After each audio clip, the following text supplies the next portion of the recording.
Coast. Everyone thought the golden retriever was just being needy. They had it completely backwards. It started on a Wednesday. Started quietly the way the worst things do. Coast. Finn was 20 months old, wearing his red shirt, sitting on the carpet with a wooden puzzle in front of him. He wasn't crying, he wasn't sick, he wasn't doing anything that looked like a warning. He was just a toddler on a Wednesday morning doing the ordinary things toddlers do. Coast. Banner had been lying beside him for 4 hours. Coast. Not near him, not in the same room. Beside him. The 6-year-old golden retriever had positioned himself pressed along Finn's left side, his chin resting within inches of the boy's arm, his eyes moving from the child's face to the room and back again in a slow, deliberate rotation. That never stopped. Coast. He hadn't eaten his breakfast. He hadn't gone to the door. He had not left the boy for 4 hours. Coast. Serena Callahan noticed it the way you notice something that has been happening slowly. She was a licensed physical therapist and prided herself on systematic observation. She had been watching Banner for 2 days by the time she decided to name the pattern out loud. Coast. He's been doing this since Monday, she told her husband Dale that evening. Just staying right on top of Finn. He won't leave him. Separation anxiety, Dale said. He's been alone more this week. Coast. Serena wrote that down mentally. It fit. Banner had always been attached to Finn. Had been since the day they brought the baby home. Separation response in a bonded dog was a documented behavioral pattern. She filed it under understood and moved on. Coast.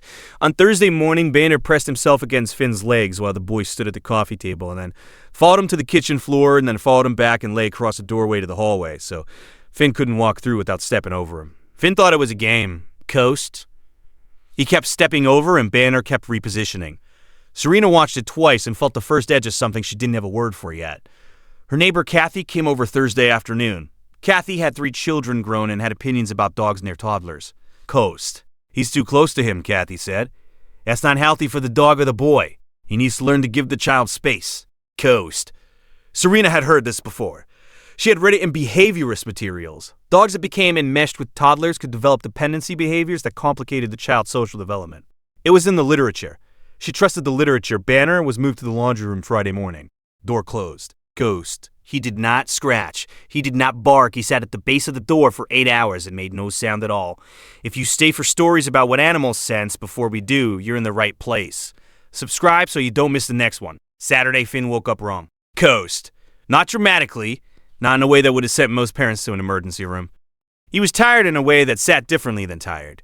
He was pale in a way that was almost not there. He ate 3 bites of banana and stopped. Coast. He sat on the carpet where he always sat, and he was quieter than usual, and his breathing was slightly faster. And Serena watched him for 20 minutes before the physical therapist's part of her brain, the part that read bodies for a living, sent her a signal she had learned not to ignore. Coast. She called the pediatrician. The pediatrician said, "Bring him in." Coast. At the clinic, Dr. Renata Ose listened to Finn's chest for a long time before she said anything. Then she said, "I want you to go directly to Children's Hospital. I'm calling ahead."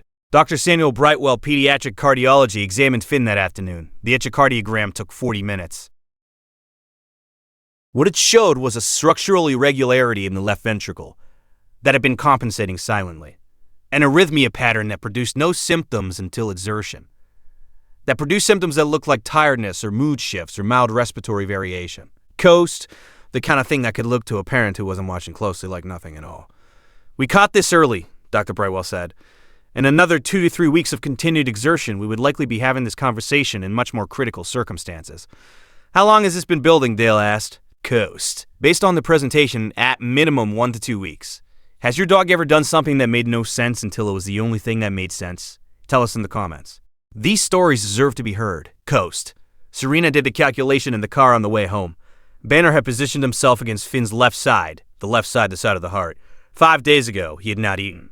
He had not left the boy for 4 hours when the pattern first appeared. Coast. He had lain across the doorway so Finn could not run.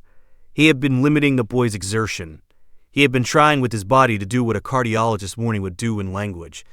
And she had put him in the laundry room. She sat in the driveway after Dale took Finn inside.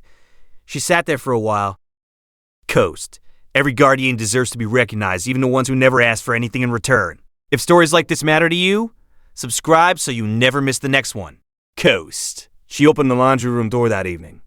Banner came out and walked directly to the living room where Finn was sitting in front of his puzzle and lay down beside him on the left side. He didn't look at Serena. He put his head down on the carpet and exhaled once, very slowly. Coast? Finn reached out one small hand and patted the dog's ear without looking away from the puzzle. Banner's eyes closed. They stayed that way for a long time. The next story involves a dog who started sleeping outside a nursery door every night for 3 weeks, before the family had any idea why.